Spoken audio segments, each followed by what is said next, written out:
ಪಶ್ಚಿಮ ಪ್ರವೇಶ ಮತ್ತು ಸಮುದ್ರ ವ್ಯಾಪಾರ. ಪೂರ್ವ ಶ್ರೀಮಂತಿಕೆ ಮತ್ತು ಆಡಳಿತ. ದಕ್ಷಿಣ ಸ್ಥಿರ ಆಧಾರ ಮತ್ತು ಯುದ್ಧ. ಉತ್ತರ ರಾಜಕೀಯ ಮತ್ತು ಒಳನಾಡು ವ್ಯಾಪಾರ. ಇದೇನಪ್ಪ ಮೊದಲೇ ಏನು ಅರ್ಥ ಆಗದೇ ಇರೋ ರೀತಿಲಿ ಹೇಳ್ತಾ ಇದ್ದಾರೆ ಅಂತ ಅಂದ್ಕೊಂಡ್ರಾ? ಪೂರ್ತಿ ವಿಡಿಯೋ ನೋಡಿ ನಿಮಗೆ ಅರ್ಥ ಆಗುತ್ತೆ. ಹಲೋ ಗೈಸ್, ಲರ್ನಿಫೈ ಕನ್ನಡ ಚಾನಲ್ಗೆ ನಿಮ್ಮೆಲ್ಲರಿಗೂ ಸ್ವಾಗತ. ಬ್ರಿಟಿಷರು ದಸ್ತಕಗಳನ್ನು ಪಡೆದು ಭಾರತದಲ್ಲಿ ಕೋಟೆ ನಿರ್ಮಿಸೋದು, ಭೂಮಿ ವಶಪಡಿಸಿಕೊಳ್ಳೋದು ಮತ್ತು ವ್ಯಾಪಾರದಲ್ಲಿ ತುಂಬ ಬಲಿಷ್ಠರಾಗ್ತಾ ಹೋಗ್ತಾರೆ. ವ್ಯಾಪಾರ ಎಲ್ಲ ಚೆನ್ನಾಗೇ ಮಾಡ್ತಾ ಇರ್ತಾರೆ. ಆದರೆ ವ್ಯಾಪಾರ ಮಾಡೋದಕ್ಕೆ ನೆಲೆ ಅಥವಾ ಸ್ಥಳ ಇರಬೇಕಲ್ಲ. ಅದಕ್ಕೆ ಬ್ರಿಟಿಷರು ದಿಕ್ಕುಗಳ ಮುಖಾಂತರ ತಮ್ಮ ವ್ಯಾಪಾರ ಕೇಂದ್ರಗಳನ್ನು ಸ್ಥಾಪನೆ ಮಾಡ್ತಾರೆ. ಅದು ಯಾವ ರೀತಿ ಅಂದರೆ, ಪಶ್ಚಿಮಕ್ಕೆ ಬ್ರಿಟಿಷರು ಭಾರತಕ್ಕೆ ಬರೋದು ಇದೇ ದಿಕ್ಕಿನಲ್ಲಿ. ಆದ್ದರಿಂದ ಈ ದಿಕ್ಕಿನಲ್ಲಿ ಸಮುದ್ರ ವ್ಯಾಪಾರಕ್ಕಾಗಿ ವ್ಯಾಪಾರ ಕೇಂದ್ರಗಳನ್ನು ಸ್ಥಾಪಿಸಿದರು.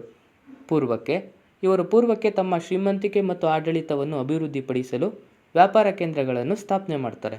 ದಕ್ಷಿಣಕ್ಕೆ ಈ ದಿಕ್ಕಿನಲ್ಲಿ ಬ್ರಿಟಿಷರು ಸ್ಥಿರವಾಗಿ ನೆಲೆಯೂರುತ್ತಾರೆ ಮತ್ತು ಬ್ರಿಟಿಷರ ಪ್ರಮುಖ ಯುದ್ಧಗಳು ಅಥವಾ ಹೆಚ್ಚಿನ ಯುದ್ಧಗಳು ಈ ಭಾಗದಲ್ಲೇ ನಡೀತವೆ.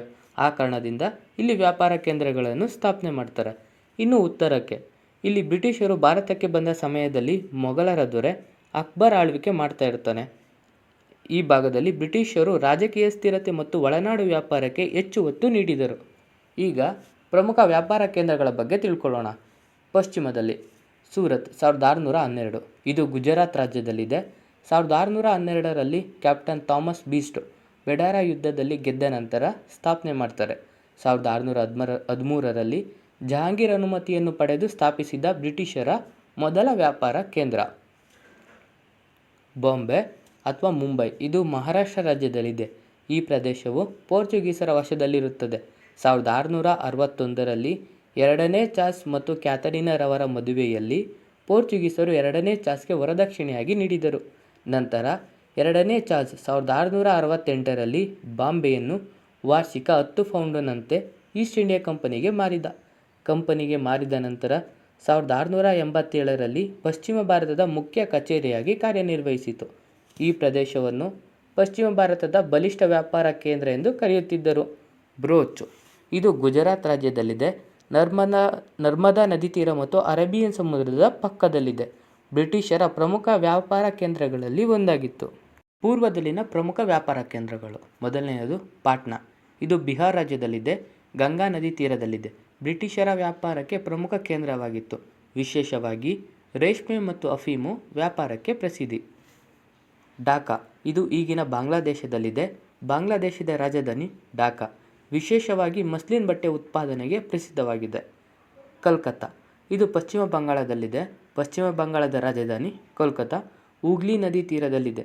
ಬ್ರಿಟಿಷರ ಪ್ರಮುಖ ಆಡಳಿತ ಮತ್ತು ವ್ಯಾಪಾರ ಕೇಂದ್ರವಾಗಿದೆ. ಇದು ನಂತರ ಬ್ರಿಟಿಷರ ರಾಜಧಾನಿಯಾಗಿ ಬೆಳೆಯಿತು. ವಿಶಾಖಪಟ್ಟಣಂ, ಪೂರ್ವ ಆಂಧ್ರ ಪ್ರದೇಶ ರಾಜ್ಯದಲ್ಲಿದೆ. ಬಂಗಾಳ ಕೊಲ್ಲಿಯ ತೀರದಲ್ಲಿದೆ. ಬ್ರಿಟಿಷರ ಪ್ರಮುಖ ಬಂದರು ನಗರ. ಮಚಲಿಪಟ್ಟಣಂ, ಆಂಧ್ರ ಪ್ರದೇಶ ರಾಜ್ಯದಲ್ಲಿದೆ. ಬಂಗಾಳ ಕೊಲ್ಲಿಯ ತೀರದಲ್ಲಿದೆ. ಪ್ರಾಚೀನ ಕಾಲದ ಪ್ರಮುಖ ಬಂದರು ನಗರ. ಬ್ರಿಟಿಷ್, ಡಚ್, ಫ್ರೆಂಚ್ ವ್ಯಾಪಾರಿಗಳ ಪ್ರಮುಖ ಮುಖ್ಯ ಕೇಂದ್ರವಾಗಿತ್ತು. ನಾರ್ತಲ್ಲಿ ಆಗ್ರಾ, ಇದು ಉತ್ತರ ಪ್ರದೇಶ ರಾಜ್ಯದಲ್ಲಿದೆ. ಯಮುನಾ ನದಿ ತೀರದಲ್ಲಿದೆ. ಮೊಘಲ್ ಕಾಲದ ಪ್ರಮುಖ ನಗರವಾಗಿತ್ತು. ಬ್ರಿಟಿಷರ ಕಾಲದಲ್ಲೂ ಪ್ರಮುಖ ಆಡಳಿತ ಮತ್ತು ವ್ಯಾಪಾರದ ಕೇಂದ್ರವಾಗಿತ್ತು. ಇನ್ನು ದಕ್ಷಿಣಕ್ಕೆ ಮದ್ರಾಸ್, ತಮಿಳುನಾಡು ರಾಜ್ಯದಲ್ಲಿದೆ. ಬಂಗಾಳ ಕೊಲ್ಲಿ ತೀರ. ಸೈಂಟ್ ಜಾರ್ಜ್ ಕೋಟೆ ನಿರ್ಮಿಸಲಾಗಿದೆ. ಪ್ರಮುಖ ವ್ಯಾಪಾರ ಮತ್ತು ಆಡಳಿತ ಕೇಂದ್ರವಾಗಿತ್ತು. ಕಣ್ಣನೂರ್, ಇದು ಕೇರಳ ರಾಜ್ಯದಲ್ಲಿದೆ. ಅರೇಬಿಯನ್ ಸಮುದ್ರದ ತೀರದಲ್ಲಿದೆ. ಪೋರ್ಚುಗೀಸರು ಮತ್ತು ಬ್ರಿಟಿಷರ ವ್ಯಾಪಾರಿಗಳಿಗೆ ಪ್ರಮುಖ ಬಂದರು. ಸೈಂಟ್ ಏಂಜೆಲೋ ಕೋಟೆಯನ್ನು ನಿರ್ಮಿಸಲಾಗಿದೆ. ಗೋವಾ, ಇದು ಪೋರ್ಚುಗೀಸರ ಪ್ರಮುಖ ಕೇಂದ್ರವಾಗಿತ್ತು. ಬ್ರಿಟಿಷರು ಒಪ್ಪಂದದ ಮೇರೆಗೆ ಇಲ್ಲಿ ವ್ಯಾಪಾರವನ್ನು ಮಾಡುತ್ತಿದ್ದರು. ಇಲ್ಲಿ ಅಂತಾರಾಷ್ಟ್ರೀಯ ಮಟ್ಟದಲ್ಲಿ ಮಸಾಲೆ ವ್ಯಾಪಾರ ನಡೆಯುತ್ತಿತ್ತು. ಈ ಕೇಂದ್ರದಲ್ಲಿ ಯುರೋಪಿಯನ್ ಸ್ಪರ್ಧೆ ಹೆಚ್ಚಾಗಿತ್ತು.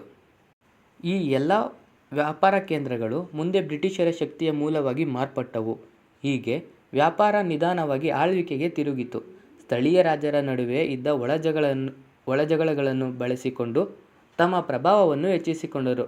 ಅದು ಯಾವ ರೀತಿ ಅಂದರೆ, ಪ್ರಮುಖ ಪದ್ಧತಿಗಳನ್ನು ಜಾರಿಗೆ ತಂದರು. ಉದಾಹರಣೆ, ಲಾರ್ಡ್ ಡಾಲೌಸಿಯ ದತ್ತು ಮಕ್ಕಳಿಗೆ ಹಕ್ಕಿಲ್ಲ ಎಂಬ ಪದ್ಧತಿ. ಲಾರ್ಡ್ ಕಾರ್ನ್ವಾಲಿಸನ ಸಹಾಯಕ ಸೈನ್ಯ ಪದ್ಧತಿ. ಒಂದು ನಿಯಮದಿಂದ ರಾಜ್ಯ ಕಬಳಿಸಿದರು, ಇನ್ನೊಂದು ಪದ್ಧತಿಯಿಂದ ರಾಜರನ್ನು ತಮ್ಮ ಕೈ ಕೆಳಗೆ ತಂದರು. ಇದೇ ಬ್ರಿಟಿಷರ ದೇಶ ಕಬಳಿಸುವ ಸಂಚು. ಇವರು ವ್ಯಾಪಾರಿಗಳಾಗಿ ಬಂದು ಆಡಳಿತ ನಡೆಸುತ್ತಾ ಪ್ರಮುಖ ಯುದ್ಧಗಳನ್ನು ಮಾಡಿ ತಮ್ಮ ರಾಜಕೀಯ ಶಕ್ತಿಯನ್ನು ಹೆಚ್ಚಿಸಿಕೊಂಡರು. ಸ್ಥಳೀಯ ಆಡಳಿತವನ್ನು ನಿಯಂತ್ರಿಸಲು ಆರಂಭಿಸಿದರು. ಹೀಗೆ ಬ್ರಿಟಿಷರು ಆಳ್ವಿಕೆಯ ಅಡಿಪಾಯ ಬಲವಾಯಿತು. ಬ್ರಿಟಿಷರ ಬಗ್ಗೆ ಕಂಪ್ಲೀಟ್ ನೋಟ್ಸ್ ಬೇಕು ಅಂದರೆ ಕಮೆಂಟ್ ಬಾಕ್ಸ್ನಲ್ಲಿ ಲಿಂಕ್ ಕೊಟ್ಟಿರ್ತೀವಿ, ಒಂದ್ಸರಿ ವಿಸಿಟ್ ಮಾಡಿ. ಈ ವಿಡಿಯೋ ನಿಮಗೆ ಇಷ್ಟವಾಗಿದ್ದರೆ ಲೈಕ್ ಮಾಡಿ ಮತ್ತು ಇತಿಹಾಸ ಹಾಗೂ ಸ್ಪರ್ಧಾತ್ಮಕ ಪರೀಕ್ಷೆಗಳಿಗಾಗಿ ಇನ್ನಷ್ಟು ವಿಡಿಯೋಗಳಿಗಾಗಿ ನಮ್ಮ ಲರ್ನಿಫೈ ಕನ್ನಡ ಚಾನಲನ್ನು ಸಬ್ಸ್ಕ್ರೈಬ್ ಮಾಡಿ. ಮತ್ತೆ ಮುಂದಿನ ವಿಡಿಯೋದಲ್ಲಿ ಸಿಗೋಣ. ಧನ್ಯವಾದಗಳು.